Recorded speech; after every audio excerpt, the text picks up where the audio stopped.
place in our shared future. Pope Francis spoke to presidents, prisoners, refugees, and the forgotten with the same humility. Perhaps what made him truly revolutionary was his simplicity. He rejected the glorification of titles and preferred to be called just Francis. In a world where power often corrupts, he embodied the opposite. Right Honorable Speaker and Honorable colleagues, as you will recall, Pope Francis visited Uganda in 2015 and brought with him messages that were both timely and deeply powerful. Speaking with clarity and urgency, he reminded our leaders that the development of a nation depends not only on infrastructure, but more importantly, on upright and honest leaders and citizens who are guided by a spirit of service. His words were not abstract. They were a direct call for action for all of us in public leadership. Honorable colleagues, the legacy of Pope Francis challenges us to reflect deeply on the kind of leadership we offer this country. It must never be about position, entitlement, or self-preservation. True leadership, as he demonstrated, is about serving the people with humility, dignity, and humanity. He advocated for justice, transparency, and servant leadership. We, as leaders, must reflect seriously on these values today. At a time when our nation is experiencing a painful breakdown in governance, public resources are being looted, and citizens live in fear. That fear is not abstract, but a bitterly lived experience. Ugandans are being arbitrarily arrested, tortured, and detained without trial for days, some months. Security forces are used to silence dissent, and citizens speak quietly about issues that should be debated openly. Pope Francis's message on such situations was very clear. The dignity of every human being must be upheld, and no government should rule through fear. To the youth, he urged them not to lose hope and not to be discouraged. In today's Uganda, where the youth face unemployment, repression, and hopelessness, his message is more urgent than ever. He wanted young people to become change makers, not victims of a broken system. The Pope's humility stands in stark contrast to the emergence of a new class of untouchables in Uganda. These individuals conceal their abuse of power behind their titles, and they trample on the rights of ordinary people. In Pope Francis's world, titles are meaningless if they are not accompanied by service. Today, titles have increasingly become shields against accountability. Today, titles have increasingly become shields against accountability. During his visit to Nalukolongo, Pope Francis met the elderly and the disabled. He said, "It is in caring for the weakest members of society that we show our true strength. It is therefore a tragic irony that while many Ugandans go without health care, clean water, or even hope, their taxes are stolen by a few who occupy various positions of influence in our country." Right Honorable Speaker and Honorable colleagues, Pope Francis's legacy challenges us. It highlights our failures as the political elite and motivates us to strive for improvement. He serves as a reminder that leadership is not about status, but about service. Service means standing with the vulnerable, speaking the truth, and living with integrity. As we celebrate his life and legacy, let us pledge to uphold the principles he represented: humility, justice, and compassion. That is the Uganda that Pope Francis would have wanted to see. May the soul of Pope Francis rest in eternal peace. Thank you. Thank you.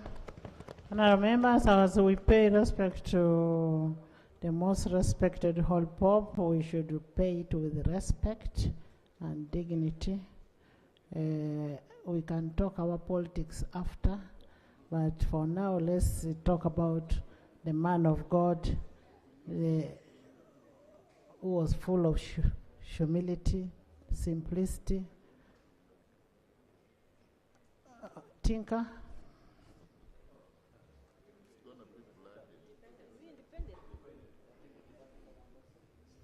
Uh, I want to thank you so much, Right Honorable Speaker, to thank the Right Honorable Prime Minister, the Right Honorable Leader of Opposition, for the good submissions about the late, our Holy Father, Francis. Today, Parliament, I want to really thank you so much for giving us a crying hand, shoulder, particularly the Catholic Church, for losing our Holy Father. For us, we move in strength that we got a new Holy Father when we saw the smoke, but for this purpose, the white smoke, for this purpose, I want to state that the Holy Father that I met, I will greatly miss him. When we went to see him last year, when you move in the first gate, you are meeting a serious head of state. When you go to the second gate, you start seeing simplicity. Third gate, you start seeing a man who is trusting in the total protection of God.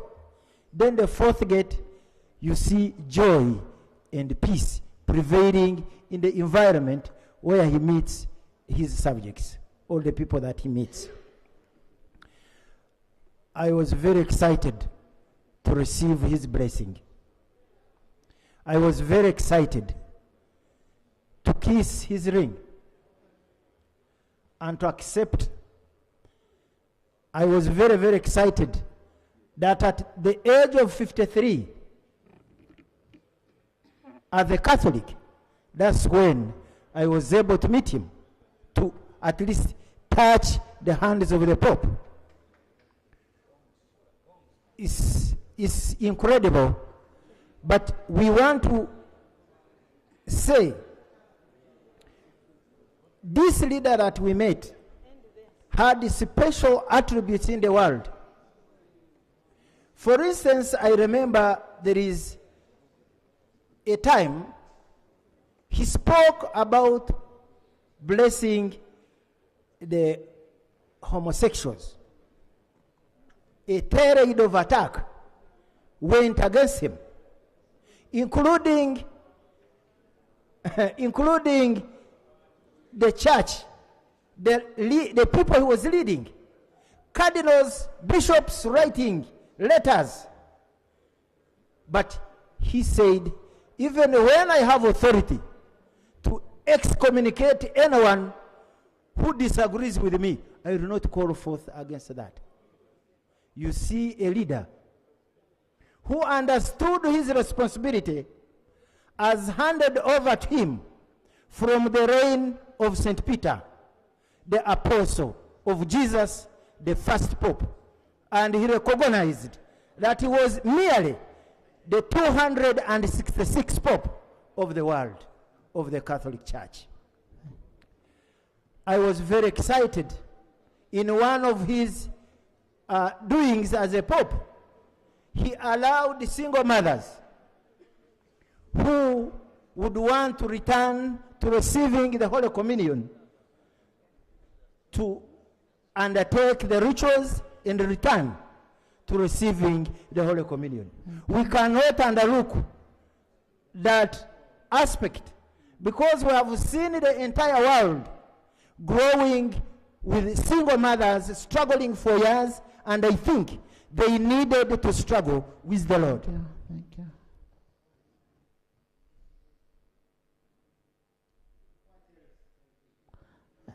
you. Lucy.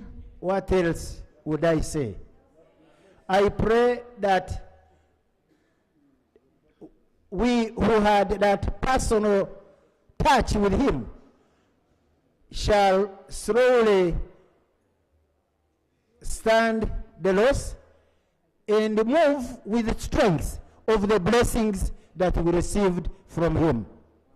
May the Lord have mercy on his dear servant Francis and receive him on his right-hand side. Thank you, Honorable Lucy, Honorable Musasizi. Thank you Yes, so I'll much. give all of you, including Aisha. Thank you so much, Madam Speaker, for giving us this opportunity Let's reduce the time so that more members speak. to honor Pope Francis. I know the name Pope now is not there. Even on his grave, he just put simple mark of Francis. On behalf of the Catholic Chaplaincy, we continue to pray for Pope Francis, that he will rest in peace. Madam Speaker, I have had the rare opportunity to meet Pope Francis over 7 times. Yes, that's the grace of God. And every time we meet him, it's different. And this year in August, I was again looking forward to meeting him. But maybe now we shall meet Pope Leo XIV. Madam Speaker, I just want to bring to your attention that Pope Francis served to the last. He did not allow his sickness pull him down. Actually, in January this year, he took the longest trip to East Timor, Philippines, to go to the people. I watched that papal visit and I was struck. I thought my faith increased because of what he did. Secondly, he launched the year of Jubilee this year, and he died when it was not complete. But I know it was dear to him. He was buried at St. Mary's Major Basilica. For some reason, every time I am in Rome, this is my favorite place. For the 7 years I would go, I would not leave Rome without visiting that basilica. And I am happy he chose that place as his final resting place. Madam Speaker, Pope Francis was a peacemaker. Those of you who watch the videos, how he kissed the feet of the leaders from South Sudan. And I pray that South Sudan finds peace even when Pope Francis is no more. Recently, when Pope Leo XIV was addressing the cardinals on Saturday, 10th, this is what he had to say about Pope Francis. He said, "I continue and follow closely in the footsteps of late Pope Francis." And he called it a precious legacy. Precious legacy, and he said, we must make good use of this legacy. Madam Speaker, if I don't say this about Pope Francis, I would not have done justice to him. Finally, Pope Francis loved children with a passion. The elderly, the disabled. I remember every time we have the private audience, there is a special corner for families with children. Even if you're the president, you will never take that seat as long as you don't have a child. You will not sit on that seat. And it is the front seat where he comes from because he wants to emerge and see children. And when he sees children, you see the genuine smile that beams from his face, the excitement that he has. Several times he has stopped his motorcade just to go and greet children. Several times he has stopped his motorcade to go and say hello to the disabled person. My God, this world will miss Pope Francis. But we are consoled as Catholics that we now have Pope Leo XIV. For those of you who don't know him, go and study about him. Thank you. He is going to be a lot more. And because the Catholic Church relies on the Holy Spirit in the selection of the Pope, we were wrong as human beings in saying we want this, we want that. But the Holy Spirit had already chosen Pope Leo the 14th. And he's taking over from Pope Leo the 13th, who is the promoter of the Catholic social teaching. If you don't know, this is the best document you can read. Go and read. It has everything to do with human rights, justice, democracy. That was promoted by Pope Leo the 13th. And he is going to continue with this legacy. Pope Leo the 14th will continue from where Pope Leo the 13th stopped. Thank you so much, Madam Speaker, for giving me this opportunity. And I greet you, our Pope Nuncio, and the team that has come from Catholic Secretariat. We continue to pray for Pope Francis to rest in peace. Thank you so much.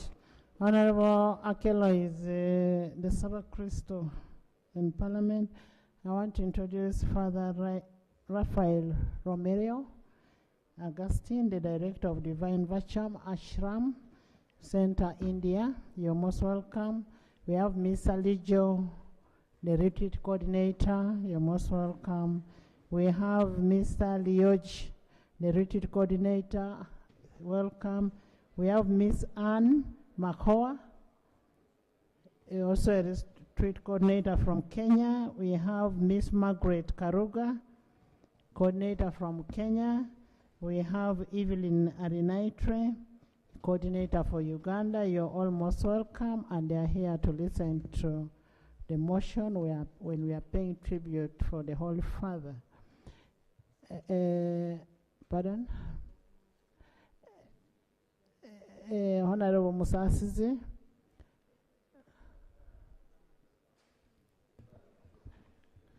Thank you, Right Honorable Speaker. We'll reduce the time to 2 minutes, yes.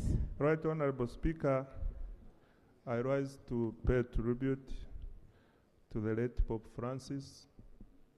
Madam Speaker, I first saw Pope Francis in 2015 when he visited Uganda, and I want to thank him. He came with blessings of the construction of Namugongo. It is now a beautiful place for the pilgrimage, where I am privileged to have seen my mother for the last 11 years. She has been a walking pilgrim from Kawale Diocese.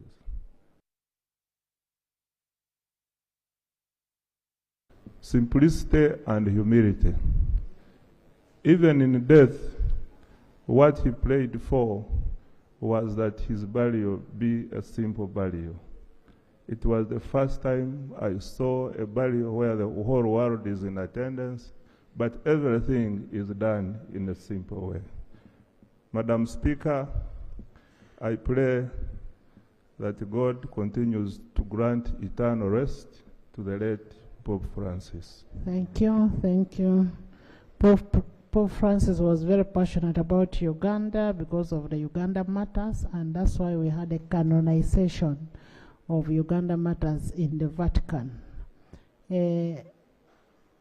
Gweri, Ariko.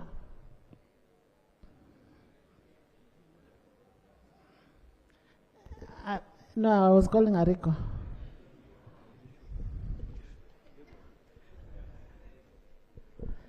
Madam Speaker, I would like to thank you so very much for the opportunity.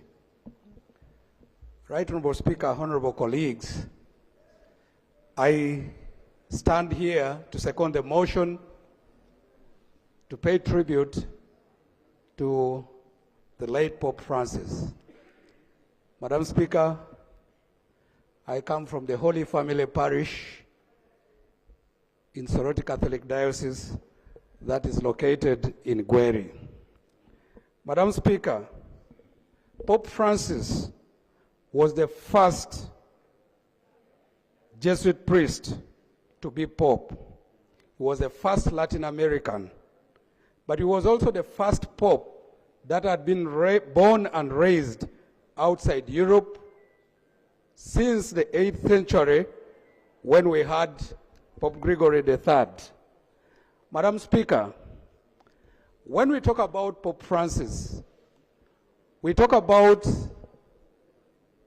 a Holy Father whose leadership of the Catholic Church was characterized by humility, simplicity, and a break with the tradition of having church leaders at that senior level detached from the flock that they lead. I personally had the privilege of meeting Pope Francis for 5 times when we traveled to the Vatican. Madam Speaker, because of his Jesuit background, 1 second. Give him a minute. Madam Speaker, Pope Francis chose to lead a simple life. He resided at the Dom Sancte Martha guest house rather than living in the papal apartments in the Apostolic Palace. That exemplified his desire to remain simple and to show the world that even as you are a great leader, you can still lead a life that touches many people in a simple way. He wore simple vestments rather than the ornamented ones. Pope Francis was also at the center of ensuring full restoration of diplomatic ties between Cuba and the USA.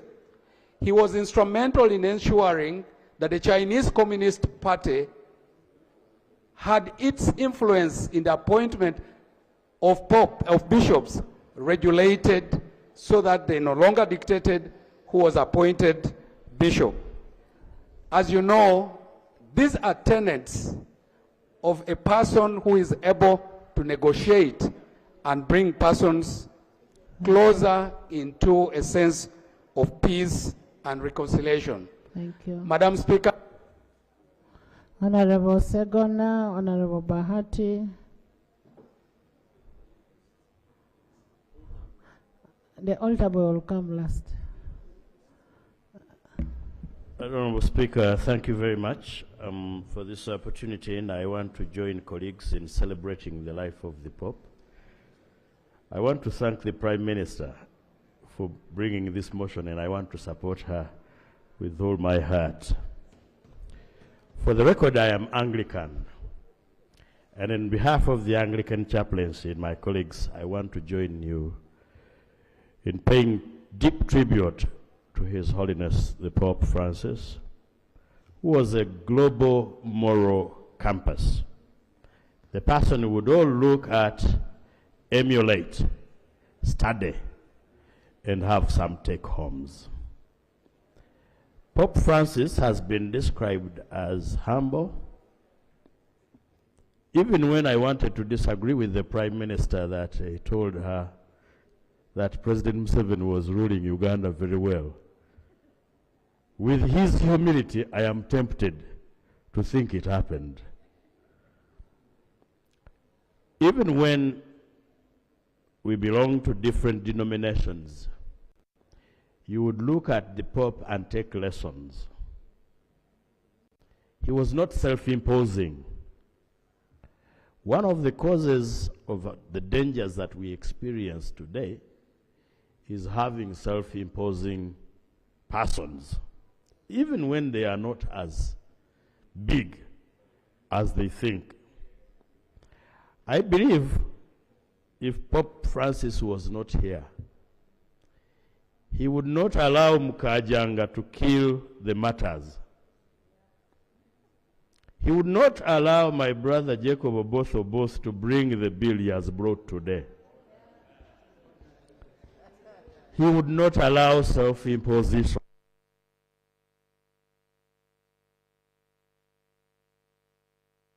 Honorable Bahati.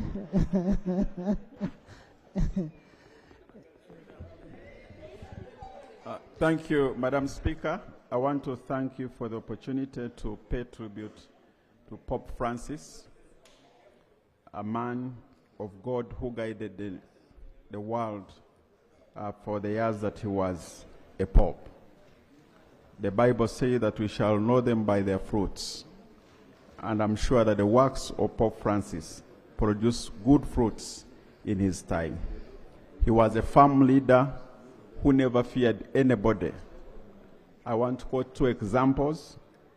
In the recent times in the war of Ukraine and Russia, he was courageous to stand up and tell the Ukrainian president that it's time to raise a white flag and negotiate. In the elections of the US, he was able to stand up and tell the Americans that we are choosing between two evils, the one against migrants and another one against life. So we want to celebrate his life and want to congratulate the Vatican for choosing and give us a new Pope who will build on the works of St. Francis. At the end of the day, Pope Francis was a holy man who worked so hard to enter heaven. I hope that through his works and belief, all of us will follow his footsteps to working hard to one day to enter heaven. I thank you. Thank you. Pope Francis indeed was known by his works. Press affairs. Honorable Mpuga. Thank you very much, Right Honorable Speaker. I rise to support this motion to pay tribute to Pope Francis, who was not just a pope for the Catholics, but a shepherd to all humanity. Pope Francis had the rare and unique ability to touch all people in different ways. Perhaps it was because of his love for the earth. The leader of opposition mentioned here a document called the Laudato Si, a very important document about our care for our common home, which is the earth. And I often listen to him cry out for the earth as our mother and for the harm that we inflict on it because of our irresponsible use and abuse of natural resources. He saw the earth as an environment for our sustenance, but which, because of our greed, we turned into something that we used for our immediate satisfaction and interests. Pope Francis will be remembered as a pope who was simple and yet profound in the way he thought about set doctrines of the church. I was particularly intrigued and followed his discourses about the Lord's Prayer, which I thought were truly meaningful about our relationship with God and about the relationship of God to people and their sins. It could not be said, as he said, that the Lord or God should not lead us into temptation. But his cry was that from temptations. As the English would say, I would like to conclude with enthusiasm that even though the Pope has died, the Pope lives again. I would like to congratulate the Catholic Church upon the election of Pope Leo XIV, and I hope that they will continue in the path that was set by Pope Francis. God rest his soul in eternal peace. Thank you, Honorable Mpuga. Thank you, Right Honorable Speaker. Then Aisha.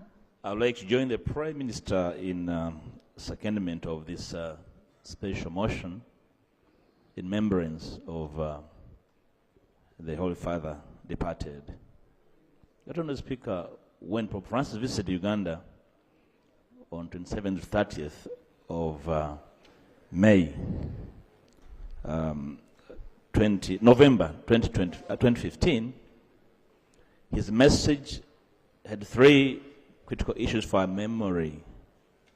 One is remembrance, Because the Uganda martyrs were a major attraction to his coming, he reminded us to remember their cause, the nature of their sacrifice, and what it reminded us as leaders, Catholics, Ugandans, and all duty bearers, family leaders, et al.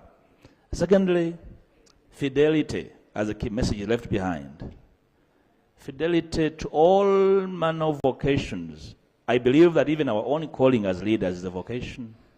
But do we ever reflect to understand the meaning of what we say, what we do in whichever space, and how it reflects on our scope of fidelity as leaders? The laws we make, the views we bear, the way we try to influence society for posterity, for me, is a very critical message. And then lastly, his insistence on prayer. That a living being must be reminded about prayer, because he knew then and now that human beings have a tendency of receding to prayer. May we use his message in that threesome to understand our duty as leaders in this country. Thank you, Aisha. And then Doctor. Thank you, Right Honorable Speaker. Right Honorable Speaker, for the record, I'm the Secretary to the Muslim Parliamentary Caucus. Therefore, on behalf of the Muslim community at Parliament, I join colleagues in celebrating the life of the Pope and paying tribute. I would therefore like to support the motion, and I would like to say that the epitome of the Pope's humility is exhibited at that time, when he was asked by some journalist to talk about himself. He referred to him by his real name, George Bagogorio. I said, who is he? And he said, I'm a sinner. Now, a pope that is known to be most holy, to describe himself as a sinner, he lowered himself, the most common man, to tell people that I'm human just like you are. Indeed, his humility was exemplary, and there was a lot to learn from him. If the Pope were to come back here to Uganda, he would have been most disappointed, because the environment, the way he left it, when he left here, he's been further degraded. Human rights abuse are at the extreme. Respect for human dignity is zero, so he would be very, very disappointed. So as we mourn him, we should learn more from him, his humility, his interest to not wanting to amass wealth. He never supported the accumulation of primitive wealth to himself.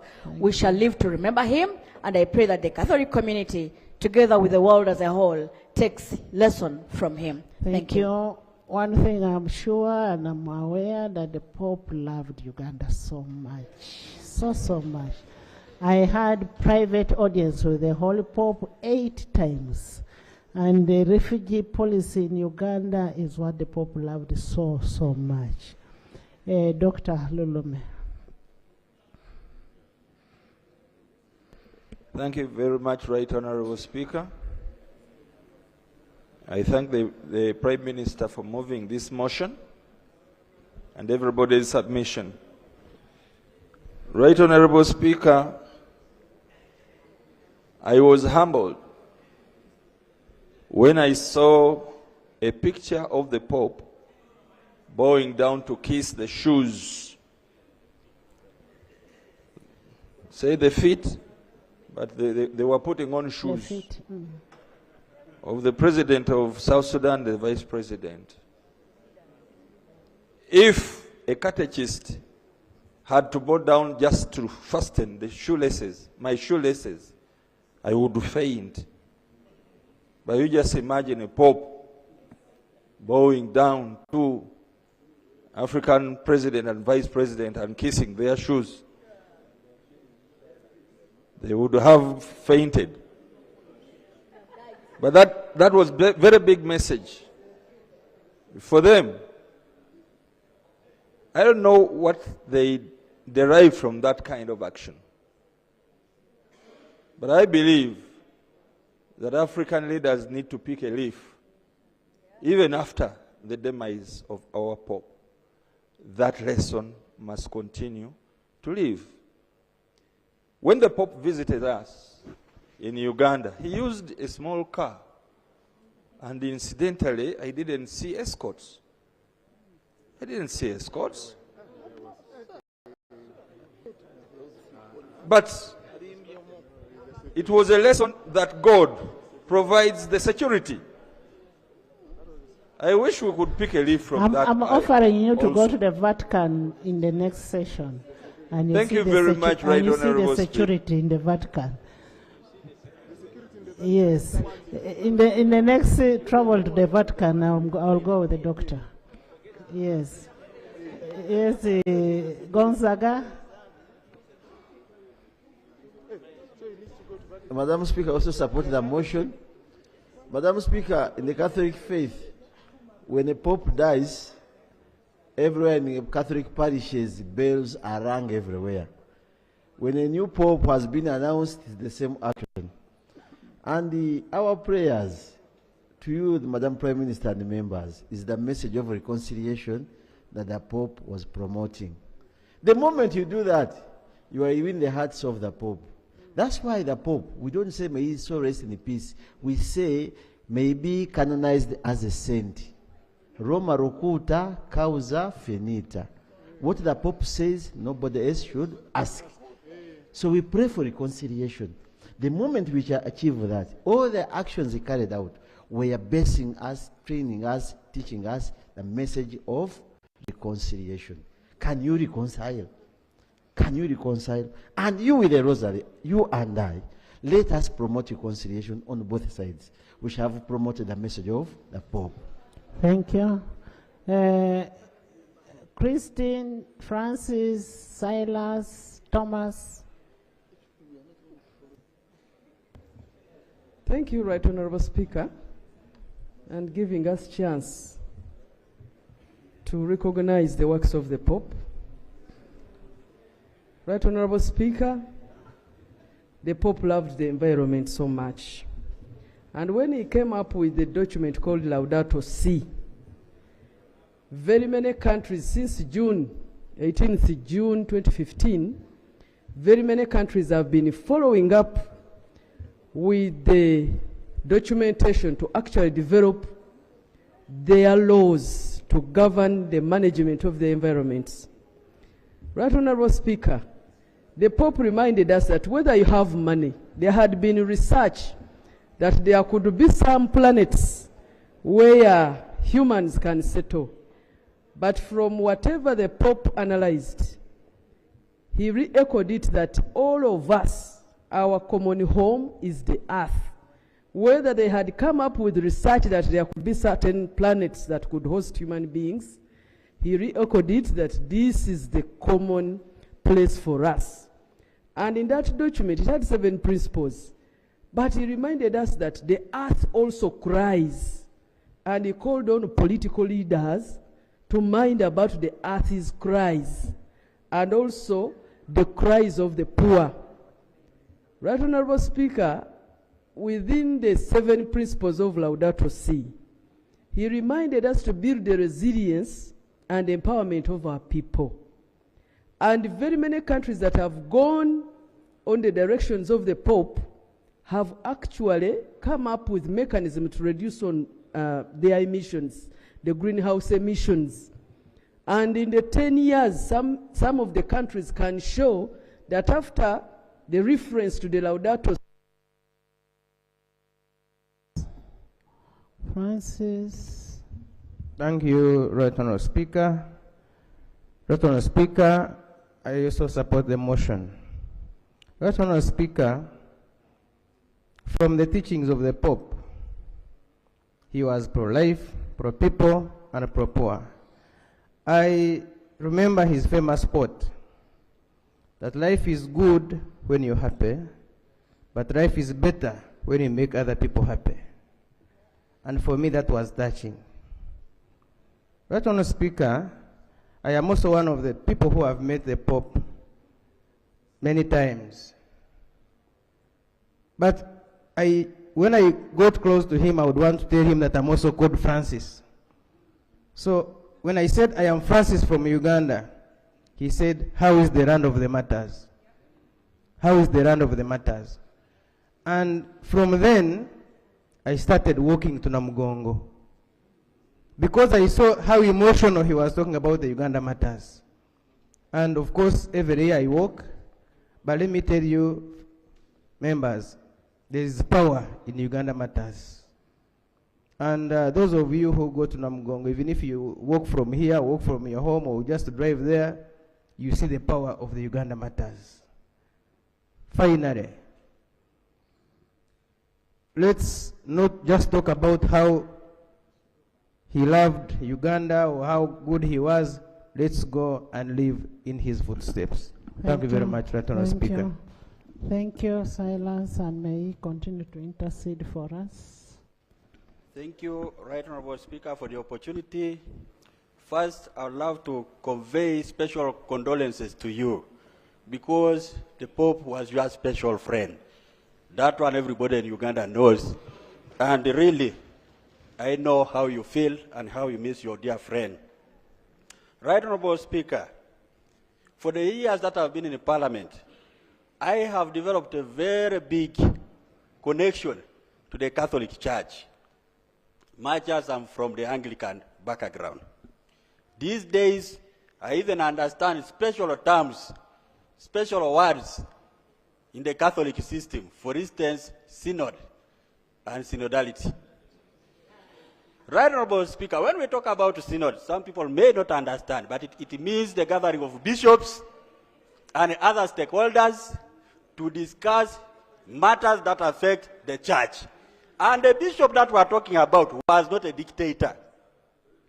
He is a man who managed to put bishops together and stakeholders of the church together to discuss special matters. And you know, when we talk about synodality, it means the process of working together, listening to each other, discerning the will of God, but not taking upon the will of man. And that is what the Pope was known for. He's a man that will be lived. We shall remember him forever, forever, and forever again. He was a great man. He loved Africa. He loved the world. And I guess if he came back, if he had not passed on, he would have touched my hand as well. The Pope was true Ugandan, based in Italy. May God rest his soul in eternal peace. Thank you. Thank you. Catherine, Mrs. Angola, Thomas. Thank you, Right Honourable Speaker.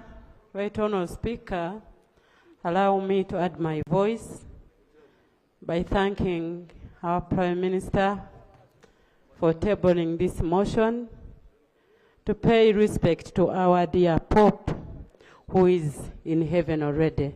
Right Honourable Speaker, I think the man of God might have reshaped the image of Pope leadership, making it less about power, but more about being a shepherd who walks with the flock he's looking after. Right Honourable Speaker, his personal conduct was unmatched. You can imagine he used to carry his own briefcase. He used to carry it himself. I remember seeing him carrying it. What a kind of person would you want to see in Pope Francis? Right Honourable Speaker, his language of humility would hit you down as a believer. Right Honourable Speaker, he frequently referred himself as a sinner in need of God's mercy. What about us Christians? Let us learn and follow the teachings of Pope Francis, and let us preach unity and love to one another. I thank you so much. Thank you. Betty? Thomas? Thank you very much, Right Honourable Speaker. I am a Christian, or Catholic Christian from Lira Diocese. This is what I can say about Pope Francis. He was our head of the Catholic Church in the world. He was a public figure and a world figure, Right Honourable Speaker. what I remember about Pope Francis is that he was always concerned about the poor, about refugees, about climate change. He was always concerned about Catholic projects in the world, which is a very important thing, Right Honorable Speaker. Now, the Pope, as I remember him, and it is very, very important that we speak about him today, we pay this tribute, because he visited Uganda. I remember where he stayed, in Mbuya. As a Catholic, would line up there in the evenings when he gets back to his residence. Would, wave to him. We smile to him. So this tribute is very important, Right Honorable Speaker. Right Honorable Speaker, the Pope, when he spoke to leaders, he urged them to work very hard.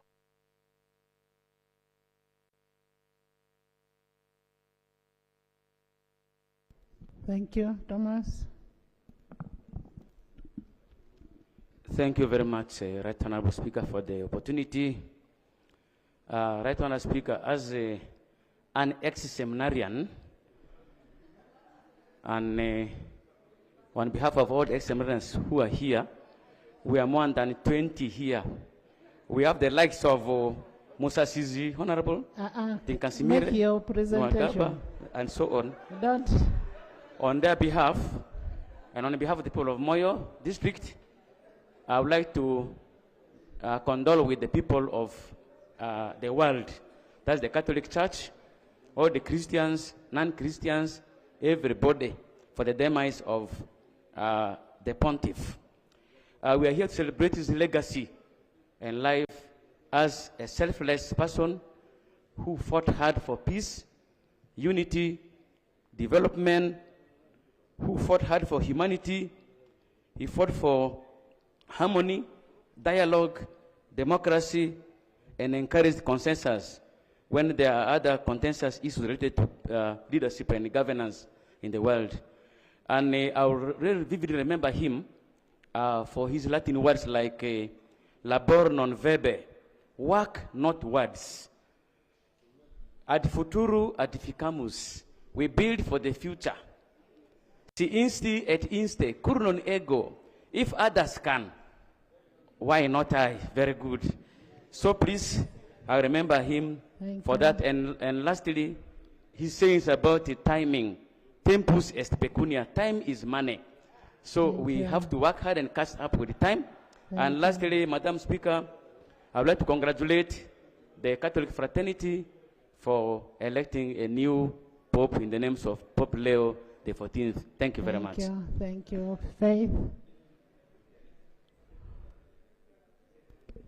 Right Honorable Speaker, I also join colleagues to condole with the entire Catholic community globally upon the passing of Pope Francis. As they have already mentioned, his humility stood out.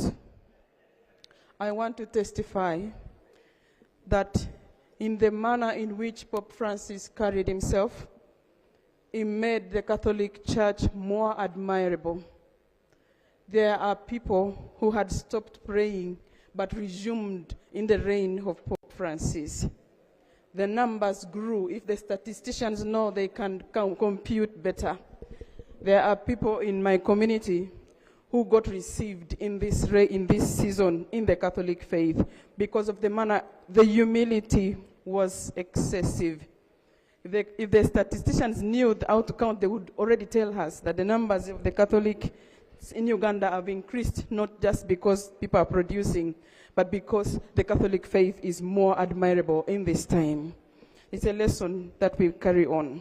The other thing I admire about the life of Pope Francis was a time when he took to give an apology to the indigenous Canadians on behalf of the atrocities of the past, of colonial atrocities that happened in the schools. for a person of the Pope to even apologize. It's not easy. It's a lesson that we will carry on as leaders, that even for the crimes that have been committed by those who came before us, by the people, we should be able to take responsibility. It helps the country, it helps the world to heal. So the life of Pope Francis is lessons for us who are still living. I pray that we get a little portion of his humility and how. Thank you, Sam. Sam, Honorable Order, and finally. Thank you very much, Madam Speaker, for this opportunity. Madam Speaker, I want to appreciate Madam Prime Minister for this motion. The life of the late Pontiff was a remarkable one, that we who are his followers, I picked one thing, Madam Speaker. When my Bishop of Little Diocese returned from the Vatican, I thought he had brought something very special. So I visited him, and he told us Pope Francis requested that we should pray for him. And I thought we needed him to pray for us. And I asked myself many questions. Madam Speaker, the spirit and the humility in the person of the Pope was a good lesson that all of us should look at and follow. May his soul rest in peace. Thank you. Thank you, Honorable Order. Whenever you ask Pope Francis to pray for you, he would equally tell you, pray for me too. Thank you very much, Right Honorable Speaker, for the opportunity. I want to thank Right Honorable Prime Minister for the motion, and I have supported this motion. Right Honorable Speaker, Pope Francis is known for his humility, accessibility, compassionate leadership style. He is also recognized for his strong communication skills and his commitment to social justice and environmental stewardship leadership that he offered to the world. Right Honorable Speaker, Pope Francis showed a gesture of interfaith dialogue, and he demonstrated it by visiting many mosques. He was in Qatar, he went to Abu Dhabi, he was in Indonesia, and whenever he goes and he enters the church, the mosque, and he joins the Muslims and pray together. There's a lot that we can learn from that. Right Honorable Speaker, really, we are all one people before God. Therefore, whichever the house of God you go to, Pope Francis showed us that we all believed in one God. Thank you. Thank you, and that can be witnessed on the day of his burial. All the other religions were given to pray for his soul. Mama Mabenjina.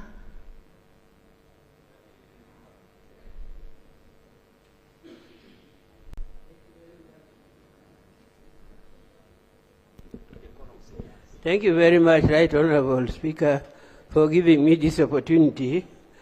I want to thank God that I've been able to come to Parliament today when there is very important order paper about paying the tribute to the late Pope Francis. I thank the Right Honorable Prime Minister for bringing the motion, and I want to strongly support it.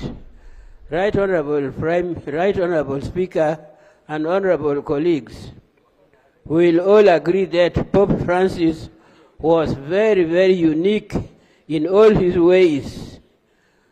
In 2016, when the late Pope Francis came to Uganda, there was a very, very heavy rain before he prayed for us in Namugongo.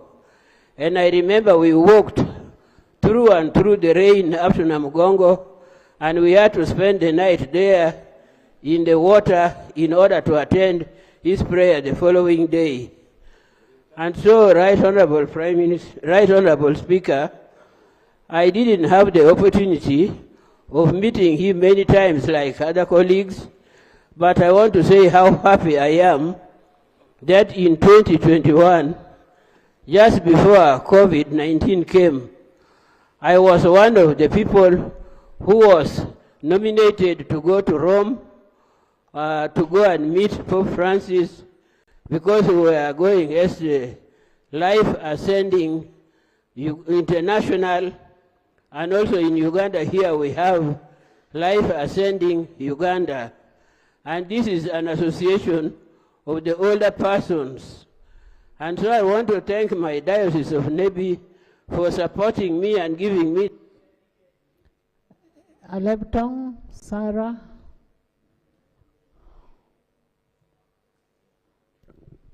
Thank you, Right Honorable Speaker. Right Honorable Speaker, I would like to join my colleagues in paying tribute to His Holiness the late Pope Francis for the great things and the great lessons that we've learned from him. From him, we've learned the values of universal love and courage. Specifically, Right Honorable Speaker, what touched me most was that act of humility when he knelt down and kissed the feet of President Salva Kiir and the leader of opposition.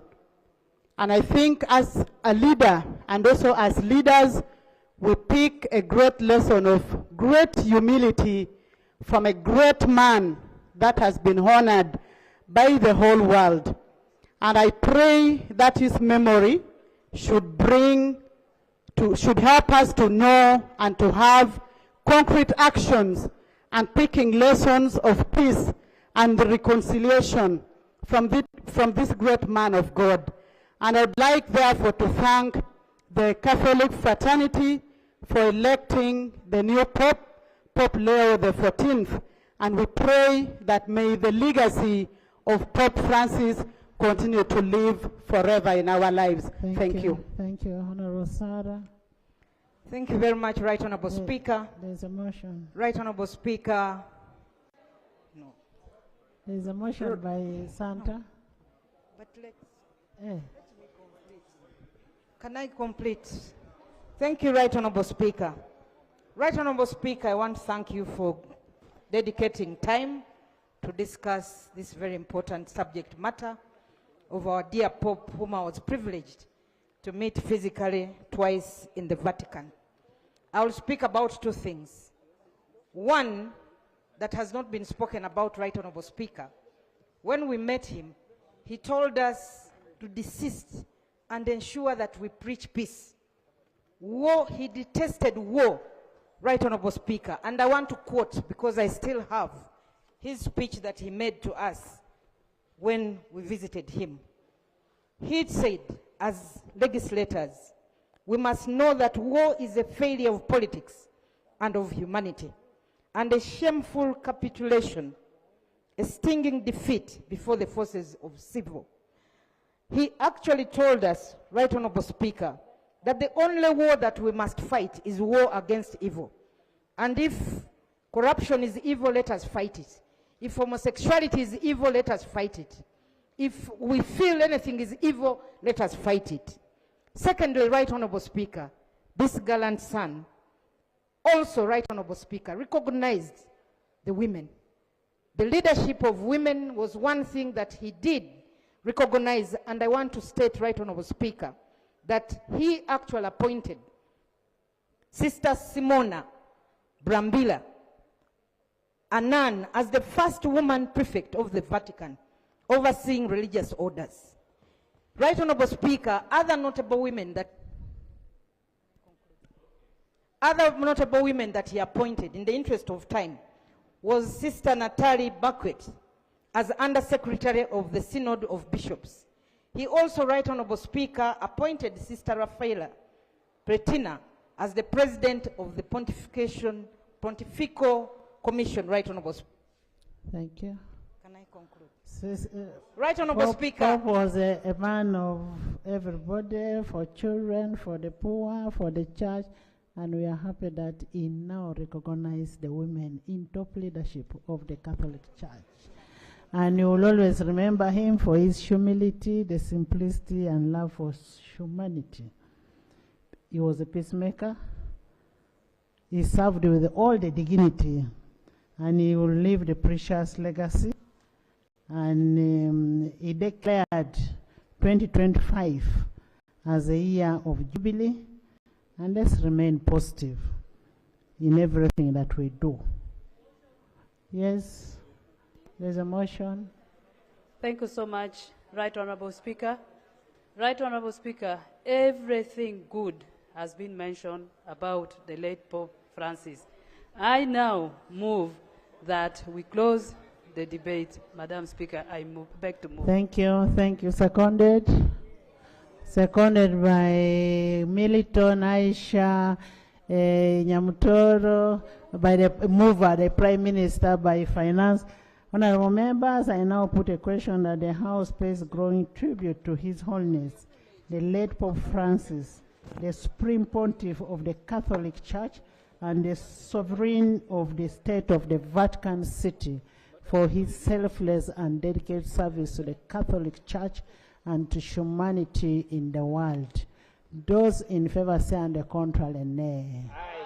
The ayes have it. I will now instruct the clerk to extract the resolution and transmit it to the church, to the Pope Nuncio, the Papal Nuncio of Uganda. That will be transmitted thereafter to the Vatican. We want to thank you, Pope Nuncio, so much with your team for coming over to Parliament of Uganda. And as Parliament of Uganda, we will dearly miss Pope Francis, but at the same time we are consoled that we have the new Pope. Yes, Prime Minister.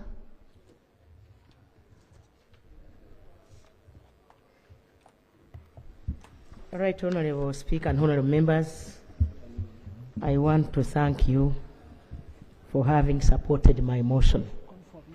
However, I feel it necessary that I also give a congratulatory message to His Holiness Pope Leo the 14th. Right Honorable Speaker and Honorable Members, on behalf of the government of Uganda, I would like to congratulate His Holiness Pope Leo the 14th upon becoming the new Supreme Pontiff of the Catholic Church and Sovereign of the Vatican City. Pope Leo the 14th, over the years, has been a leader in various positions in the church. He has always been promoting love, harmony, and humility, among other things.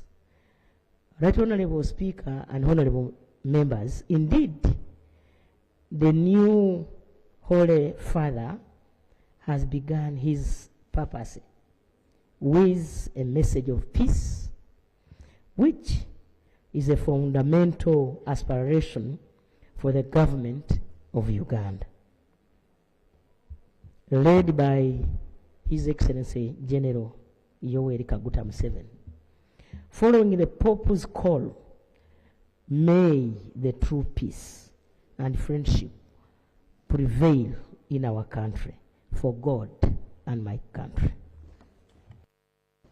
Thank you. Thank you so much, honorable members, for paying tribute. Next item. Item 5 on the order paper. Next item.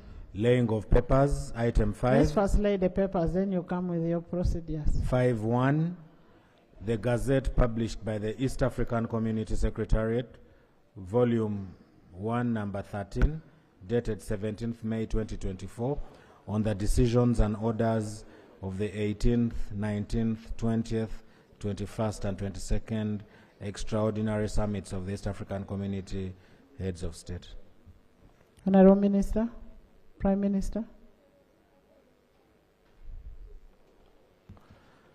Next. Item 5.2, the mineral production sharing agreement for Kilembe Mines. Honorable members, Section 28(5) of the Mining and Minerals Act 2022 requires the minister to lay before Parliament a mineral agreement signed and adopted by government within 60 days of the date of signing of this agreement. I now want to invite the Minister of Energy and Mineral Development to table the agreement. Thank you, Right Honorable Speaker. I beg to lay the Mineral Production Sharing Agreement dated 3rd March 2025 between Government of Uganda, represented by the Ministry of Energy and Mineral Development, and Sarai Group Limited, Nile Fire Board Limited, and the Uganda National Mining Company for the exploration, development, production, and processing of minerals in Kilembe mines. I beg to lay. Thank you, honorable members. The agreement is for information. It will be deposited in the parliamentary library for its reference by all the interested members. If you want, you can go and look at it. Item 5.3, the corrigenda to the draft budget estimates for the financial year 2025-26. Honorable Minister.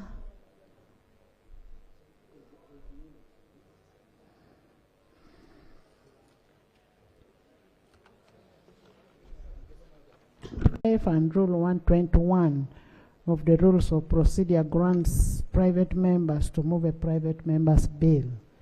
It is upon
Ladies and gentlemen, here comes Peter, full speed.